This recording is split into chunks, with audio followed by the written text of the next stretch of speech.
An inadequacy is a pathway that you can travel down. Ooh. Right? A recognized inadequacy is, as soon it's such a gift in some sense, if it's accurate. Because you think, well, what should I do? What should I do with my life? That's a real complicated question. Oh, here's an inadequacy. Excellent. You have a goal now. Rectify it. Now, you still have to think strategically and figure out how to rectify it and do it step by step. But Carl Rogers, the psychotherapist, pointed out that the person, for therapy to be successful, the person has to want to change. So they have to have recognized that they have a problem. If someone is mandated by the court to attend therapy, it's very difficult for the therapist to convince them that they have a problem. Once you're convinced you have a problem, it's like, away you go. I know it's still technically difficult. It requires discipline and all of that. There's no magic solution. But if you're plagued by feelings of inferiority, you should rectify the most obvious inferiorities. Right. Focus on those first over optimizing strengths, would you say? No, not necessarily. Not necessarily. And you don't have to redress I'm a terrible jazz musician. Right. It's not a thing where you hold shame around or like. Well, it's not an impediment. Yeah. I would say that you have to rectify an inadequacy when it's clearly an impediment to your goal, or you have to shift goals. But if you're shifting goals because of an inadequacy related impediment, then you have to ask yourself, is your desire to shift the goal reliable, or are you just taking the easy way out?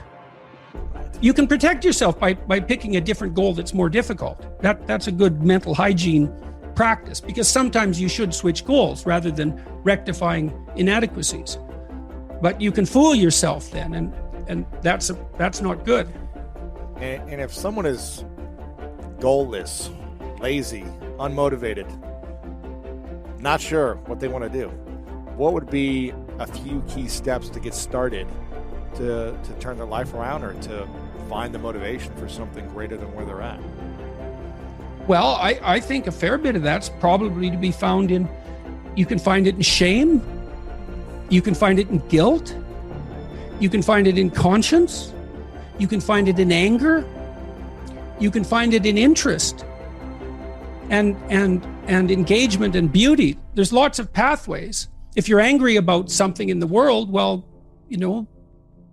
that's an indication that that's in some sense your problem, right? It's speaking to you in a moral sense. This shouldn't be that way. Well, maybe you're the person who should do something about it in some manner. Maybe it'll take your whole life to figure out how to do that.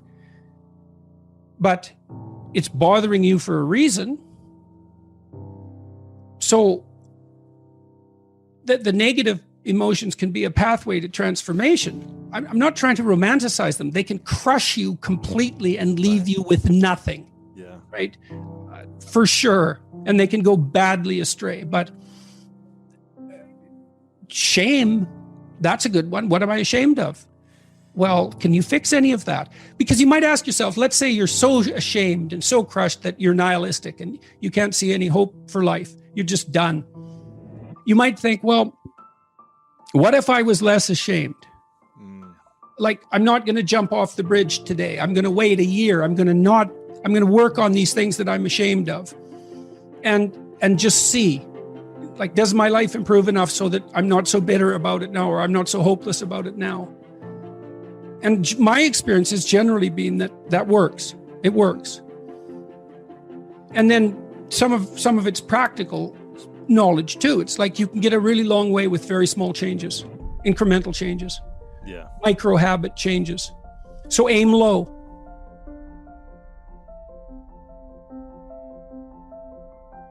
This thing that I've said to people has become this crazy internet meme, but that's to clean up your room, and which is a lot better and more useful than people think. It's a lot harder too, but the first thing you do, I think, and I learned this in part from Solzhenitsyn when he was trying to iron out his soul when he was in the Gulag, because he was trying to figure out how he got there, how he contributed to how he got there.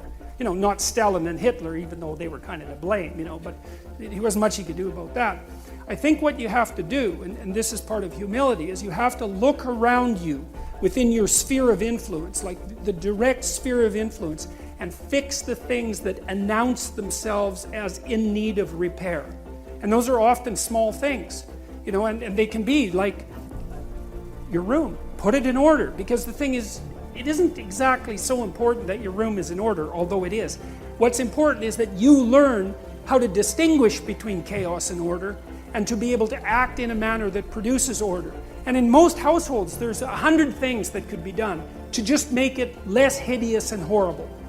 And so practicing that it's a real useful form of meditation, and it's also, I think it's a divine act, because you're taking chaos. And you know, if you pay attention even to a room, it's so interesting. And I learned, because I've renovated many places now and tried to make them beautiful. And one of the things that I've really learned is that even if you own a structure, unless you've investigated all the nooks and crannies and cleaned them up and put your own imprint on them and made them yours, they're not yours. The mere fact of physical ownership doesn't make them yours. You have to establish a dynamic relationship with the objects before they're actually yours. And I think you can do something as simple as just sit on your bed and think, okay, there's probably like 5 things I could do today so that tomorrow morning is slightly better than this morning was, or at least I'm not falling behind. And those will usually be, it's like having to eat a toad in the morning, right? It's like, it's not going to be something you want to do. There'll be things you're trying to avoid. They're snakes, essentially. But if you ask yourself, like you're asking someone, which I think is a form of prayer, if you ask yourself, instead of telling yourself, you know, what is it that I could do to set things more right today, that I would actually do? It's usually some small thing, because you're not that disciplined, you know. Then you can go do it. And then you put the world together a little more when you do that. And that spreads out. But you also construct yourself into something that's better able to call order forth from chaos.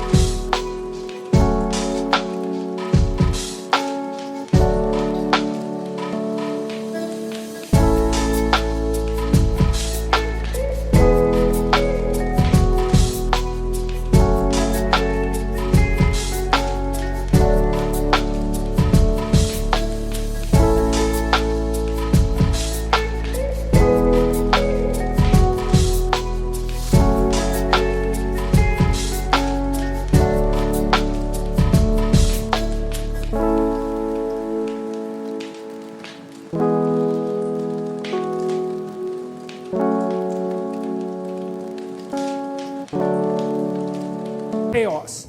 And that makes you just incrementally stronger.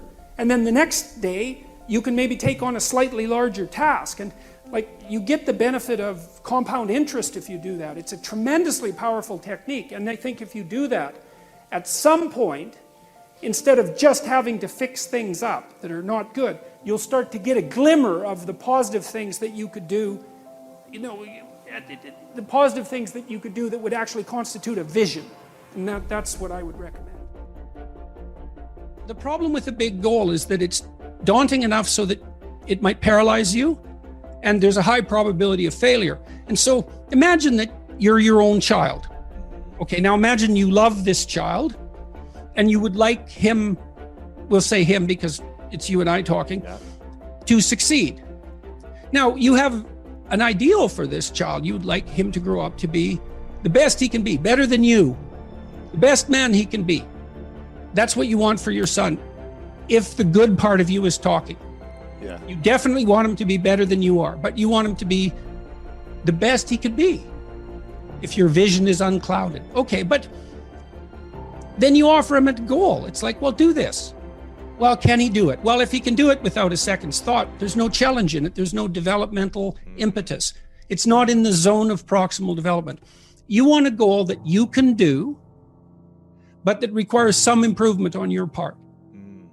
Because you want to attain the goal, that's satisfying, but then you want to make yourself into the thing that can attain goals. And so you want to push yourself. Yeah. You want to push yourself a bit far. Yeah. Yes. And there's an ample psychological literature that suggests that that's where maximal motivation is to be found. Interesting. So you're pursuing a goal, but you're also pursuing the goal of transforming yourself at the same time.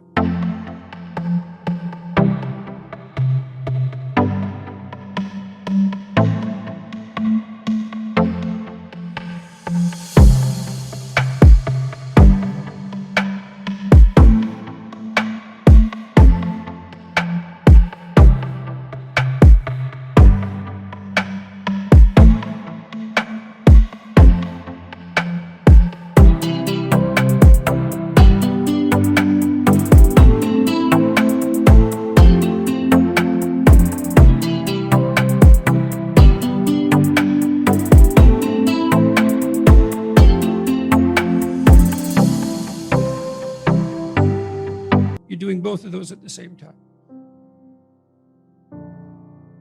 Genuine ethical accomplishment is the best source of security, but it's not unerring.